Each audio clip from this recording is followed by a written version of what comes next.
Avoiding burnout through self-care in the moment. Put your own mask on before assisting others. It's a familiar part of any airline safety briefing. In the unexpected loss of cabin pressure, mask will drop from the panel above your head. We all know these phrases, but rarely do we heed the advice outside of the airplane cabin. Instead, we believe that caring for others is more important, and we can survive with the leftovers. We believe that once everyone else has been taken care of, we can take care of ourselves. But this doesn't always work. We talk about putting on airplane masks, and the wisdom in putting on your own mask first is that once your mask is on, you won't pass out due to lack of oxygen. Being conscious is an important prerequisite to helping others. If you put on your mask and then help others after they've lost consciousness, all is well. If it happens the other way around, you may or may not get the oxygen you need. Buried in this is the awareness that you can't help others if you're not able to help yourself. If you're unable to stay conscious to help others, then you won't be able to help anyone. That takes a lot of trust and acceptance. Much of the challenge for not caring for oneself in the moment comes from a lack of trust that others will be able to survive without you.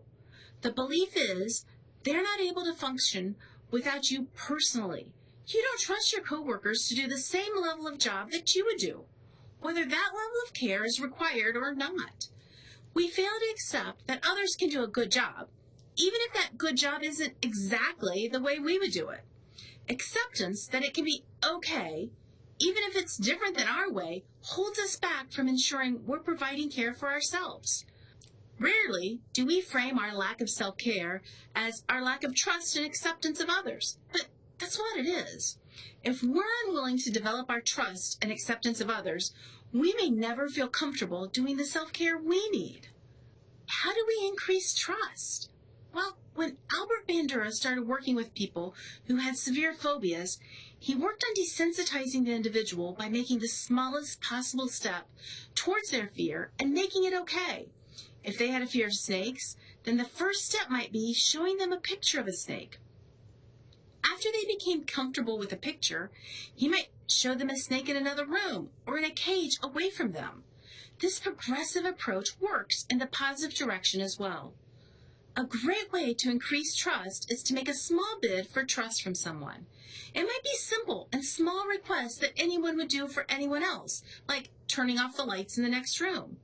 After this, a series of progressively larger set of bids for trust are made until ultimately you feel comfortable that the person will meet their commitments to you. This is, after all, what trust is. It's the confidence that you can predict the behavior of another person, and the behavior will be what you've asked for or need. Sometimes we have to let go. Trust only gets us so far. It's one thing to trust, but it's another to accept the other person's approach and let go of the specific details of the way we think things have to be done. Just because someone folds their towels differently than you doesn't mean that it's wrong. It's just different. You start by letting go of your control.